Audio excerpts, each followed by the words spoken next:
என்ன அப்படின்னு பாத்தீங்கன்னா நம்மளுடைய குஸ்கா இருக்காருல அவருடைய தங்கச்சி குஸ்கிக்கு அதெல்லாம் உன் பேரு குஸ்கா, உன் தங்கச்சி பேரு குஸ்கி. மாப்பிள்ளைக்கு என்னென்னலாம் இருக்கணும் நம்ம பாப்போமா இல்லையா? மாப்பிள்ளைக்கு 100 கோடி சொத்து வேணான்னு சொல்ல வரேன். நல்ல குணம் வேணும், நல்ல மனம். அவ்வளவுதான். 3 ரோஸ். குணம், மனம், திடம் இது 3 இருந்தா போதும், அவங்க பொண்ணு கொடுத்துருவாங்க. இவன் விளங்க மாட்டானே. இவனை வச்சுக்கிட்டு தான் நான் போய் ஃப்ரிட்ஜ் வாங்கினேன். ஃப்ரிட்ஜ் 2 நாள் இத்தனைக்கும் ஸ்டெபிலைசர் வச்சாங்க. ஸ்டெபிலைசர் ஃபர்ஸ்ட் புகை வந்துச்சு, இப்ப ஃப்ரிட்ஜ்ல இருந்தே புகை வருது. குஸ்கிக்காக ஒரு குஸ்கு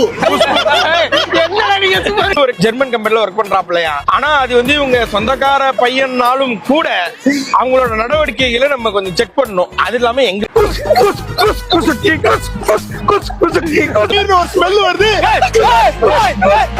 ஏன்னா அடிக்கடி நிப்பாட்டே இருக்கீங்க. சின்ன தேநீர் சொல்றதுக்கு சிறுநீர் கையை காட்டிட்டு ரொம்ப தௌலத்தா வந்து அவரோட ஊர்க்காரு அப்படிதான்.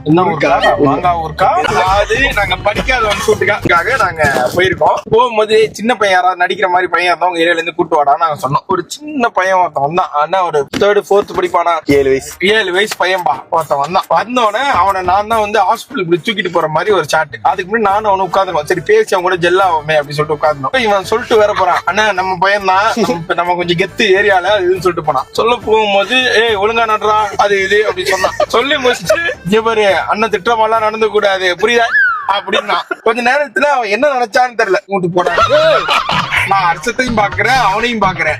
என்ன எப்படி பேசுறான், ஊர்ல எல்லாம் ரொம்ப பொது இடம்ன்றதால கொஞ்சம் அமைதியா இருந்தானே அப்படின்னா. அதனால சின்ன பையன் கொண்டு உன்னை அசிங்கமா தானே கேட்பான். இல்ல நீங்க அப்படி பாக்குறீங்க. நான் என்ன சின்ன பையன் கூட என்ன உரிமையா பேசுறானே, அந்த அளவுக்கு நான் அவங்களோட பழகுறேன்றத நான் பாக்குறேன். ஓ அப்படியா விஷயம்.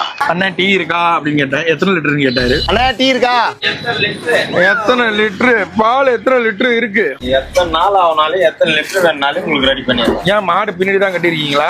மாட்டு பால்ல வேணாம், ஒட்டக பால்ல இருக்கானே. ராஜஸ்தான் போய் வந்து கூட இழுத்துட்டு வந்துடலாம். பாகிஸ்தான் என்ன எல்லாம் சாப்பிடலாமா? எப்படி வேற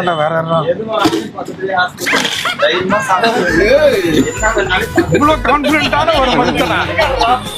எனக்கு தெரிஞ்சு இவர் ஹாஸ்பிட்டல்ல தான் வேலை செய்யறாரு. இங்க இருந்து கஸ்டமரை புடிச்சுன்னு போறதுதான் அவர் வேலை. சொன்னது உங்களுக்கு கேட்கல நினைக்கிறேன். எடுக்கலாமான்னு கேட்டோம். எது வேணாலும் சாப்பிடுங்க, பக்கத்துல தான் ஹாஸ்பிட்டல் இருக்கு.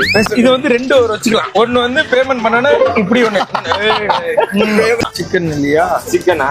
சிக்கன் வந்து கோழி அறுக்க கூடாதுன்னு சிக்கன். அப்ப முட்டையை மட்டும் புடுங்கலாமா? டிக்கில குடிக்கிட்டு இருக்காரு. நான் கொஞ்ச நேரம் இருங்க பாருங்க. முட்டை சுட சுட இருக்கு. என்னன்னா பாதி முட்டை தான் இருக்கு.